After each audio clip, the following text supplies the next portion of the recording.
जय श्री कृष्णा। राधे राधे। आइए सुनते हैं वरुथनी एकादशी व्रत कथा।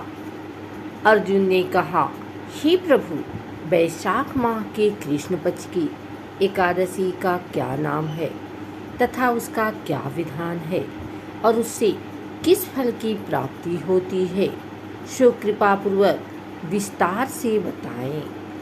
अर्जुन की बात सुन श्री कृष्ण ने कहा, हे अर्जुन, वैशाख माह के कृष्ण पक्ष की एकादशी का नाम वरुथनी एकादशी है। यह सौभाग्य प्रदान करने वाली है। इसका उपवास करने से प्राणी के समस्त पाप नष्ट हो जाते हैं। यदि इस उपवास को दुखी सधवा स्त्री करती है तो उसे सौभाग्य की प्राप्ति होती है। वरुथनी एकादशी के प्रभाव से ही राजा मानधाता को स्वर्ग की प्राप्ति हुई थी। इसी प्रकार धुंधुमार आदि भी स्वर्ग को गए थे। वरुथनी एकादशी के उपवास का फल 10 सहस्त्र वर्ष तपस्या करने के फल के समान है। कुरुक्षेत्र में सूर्य ग्रहण के समय जो फल एक बार स्वर्ण दान करने से प्राप्त होता है, वही फल वरुथनी एकादशी का उपवास करने से प्राप्त होता है। इस व्रत से प्राणी इहलोक और परलोक दोनों में सुख पाते हैं। वह अनंत स्वर्ग के भागी होते हैं। हे राजन, इस एकादशी का उपवास करने से मनुष्य को इस लोक में सुख और परलोक में मुक्ति प्राप्त होती है। शास्त्रों में कहा गया है कि घोड़े के दान से हाथी का दान श्रेष्ठ है और हाथी के दान से भूमि का दान श्रेष्ठ है। इनमें श्रेष्ठ तिलों का दान है। तिल के दान से श्रेष्ठ है स्वर्ण का दान और स्वर्ण के दान से श्रेष्ठ है अन्नदान। संसार में अन्नदान से श्रेष्ठ कोई भी दान नहीं है। अन्नदान से पितृदेवता, मनुष्य आदि सब तृप्त हो जाते हैं। कन्यादान को शास्त्रों में अन्नदान के समान माना गया है। वरुथनी एकादशी के व्रत से अन्नदान तथा कन्यादान दोनों श्रेष्ठ दानों का फल मिलता है। जो मनुष्य लालचवश कन्या का धन ले लेते हैं या आलस्य और काम चोरी के कारण कन्या के धन का भक्षण करते हैं, वे प्रलय के अंत तक नरक भोगते रहते हैं या उनको अगले जन्म में बिलाव योनि में जाना पड़ता है।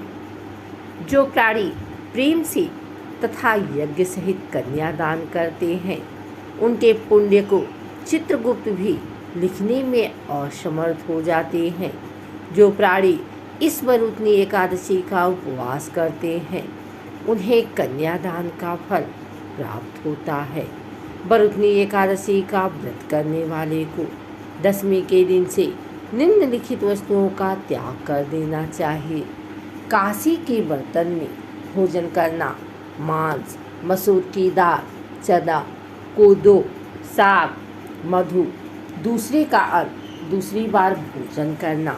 व्रती को पूर्ण ब्रह्मचर्य से रहना, रात को सोना नहीं चाहिए, अपितु सारा समय शास्त्र चिंतन और भजन कीर्तन आदि में लगाना चाहिए। दूसरों की निंदा तथा नीच पापी लोगों की संगत में नहीं करनी चाहिए। क्रोध करना या झूठ बोलना भी वर्जित है। तेल तथा अन्न भक्षण की भी मनाही है। हे राजन, जो मनुष्य इस एकादशी का व्रत विधान पूर्वक करते हैं, उन्हें स्वर्ग लोक की प्राप्ति होती है। अतः मनुष्य को निकृष्ट कर्मों से डरना चाहिए। इस व्रत के महात्म्य को पढ़ने से 1 सहस्त्र गौदान का पुण्य प्राप्त होता है। इसका फल गंगा स्नान करने के फल से भी अधिक है। सौभाग्य का आधार संयम है। हर प्रकार संयम रखने से मनुष्य के सुख और सौभाग्य में वृद्धि होती है। यदि प्राणी में संयम नहीं है तो उसके द्वारा किए गए तप, त्याग व भक्ति, पूजा आदि सब व्यर्थ हो जाते हैं। एक और कथा के अनुसार एक बार धर्मराज युधिष्ठिर ने भगवान श्री कृष्ण से कहा कि आप वैशाख मास के कृष्ण पक्ष की एकादशी के महत्व के बारे में बताएं और इस व्रत की कथा क्या है इसके बारे में सुनाएं। तब भगवान श्री कृष्ण ने युधिष्ठिर को वरुथनी एकादशी व्रत की कथा के बारे में बताया। प्राचीन काल में मांधाता नाम का एक राजा था जो नर्मदा नदी के तट पर राज्य करता था। वह एक तपस्वी तथा दानशील राजा था। एक दिन वह जंगल में तपस्या करने के लिए चला गया। वह जंगल में एक स्थान पर तपस्या करने लगा। तभी वहाँ एक भालू आया। वह राजा मांधाता के पैर को चबाने लगा, लेकिन राजा तपस्या में लीन रहा। भालू राजा को घसीटने लगा और जंगल के अंदर लेकर चला गया।